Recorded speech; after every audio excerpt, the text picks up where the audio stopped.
Bismillahirrahmanirrahim. Assalomu alaykum va rahmatullohi va barakatuh. Muhtaram azizlar, bugungi suhbatimizda ahli sunna val jamoa aqidasining muhim mavzularidan biri karomat to'g'risida gaplashamiz. Nega deganda karomat haqida bugun turli fikrlar urchib yuribdi. Har kim o'z bilganicha mulohaza qiladigan bo'ldi. Odamlar ilmiy asoslarsiz hayoliga kelgan narsani gapiradigan, ulug' salaflarimizni tuzgan aqida bobidagi aqidaviy masalalarga o'zlaricha demak munosabat bildiradigan holatlar afsuski ko'paydi. Karomat o'zi asli nima? Karomat uni kelib chiqqan joyi nima va u kimlardan sodir bo'ladi-yu, uni ilmiy asoslari nimalardan iborat? Bugun shu haqda bizning islom ta'limotimizda xoriqi odatlarni tarifi bor. Xoriqi odat degani biz hozir yashayotgan jamiyatdagi qonunlarga amal qilmaydigan hodisalar. Masalan, fizika qonunlari bor. Qarasangiz, fizika qonunlariga amal qilmayapti. Fizika qonuni nima edi? Yerning tortishish kuchi bor. To'g'rimi? Lekin bir odam uchyapti. Qanoti yo'q, kislorodi yo'q, hech narsasi uchyapti. Suv bosimi insonning jismidan ya'ni siqimi kam bo'lganligi uchun inson cho'kib ketishi kerak suvning ustida. Lekin qarasangiz, suvning ustida yuriyapti. Nima deyiladi shuni desa, shuni xoriqi odat deyiladi. Fizika qonunlariga xilof ish bo'lyapti, odatdan tashqari ish. karomatni kelib chiqadigan joyi nima? Karomat xoriqi odat sanaladi. Xoriqi odat odatdan tashqariga ish. Buni ilmiy istilohda favqul oda ish deb aytiladi. Ya'ni odatda hamma odam masalan suvda yursa cho'kadi. Lekin bir odam suvda yurayotgan bo'lsa, bu xoriqi odat. Odatda hamma inson havoda uchishi mumkin emas. Lekin bir odam havoda uchyapti. Bu xoriqi odat. O'tni ushlasa tabiatan hammani kuydiradi. Lekin bir odam o'tni ushlasa, yutsa, demak bu xoriqi odat. Devorning u tomonda turgan narsani hech kim ko'rmaydi. Lekin bir odam ko'rsa yoki uzoqda turgan odamni masalan bilan bemalol muloqotga kirishsa, bular odatdan tashqari ishlar sanaladi.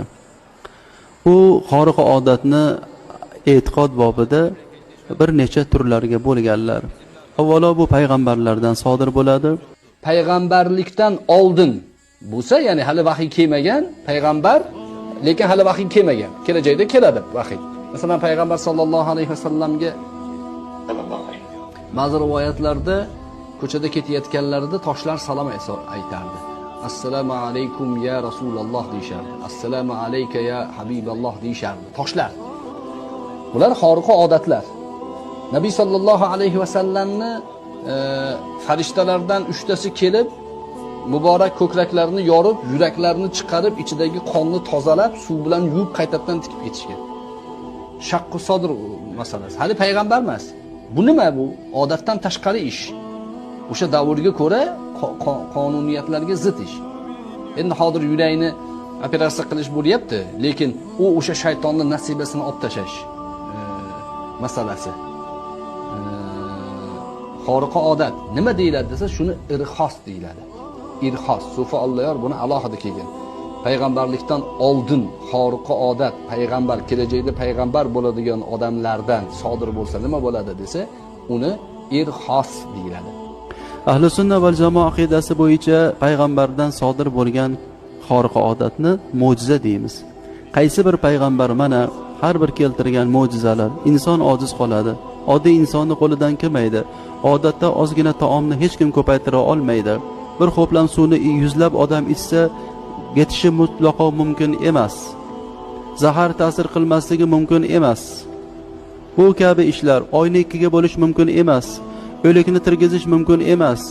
Oddiy bir aso ajdarga aylanishi mumkin emas. Odatda bunday ishlar yo'q. Lekin bu kabi ishlar payg'ambarlardan sodir bo'lsa, bu mo'jiza deb aytiladi. Bu mo'jiza. Bunga hamma unaydi. Endi payg'ambarlardan payg'ambar bo'lguniga qadar bo'lgan vaqtda sodir bo'lishi mumkin. Masalan, payg'ambarimiz alayhisalomni payg'ambar bo'lganlariga qadar daraxtlar salom bergani, bulutlarni soya solgani, issiq kunlarda yoki ba'zi bir toshlarni o'kishiga salom bergani haqidagi masalan rivoyatlar kelgan siyrat kitoblarida. Demak, buni biz nima deymiz? Hali payg'ambar bo'lganlaricha yo'q. Payg'ambarlik martabasiga masalan tayin qilinmadilar. Bu nima? Xoriqa odat. Lekin mo'jizami yo'q? Nima deyishimiz kerak? Buni ilmiy istilohda irhos deydi.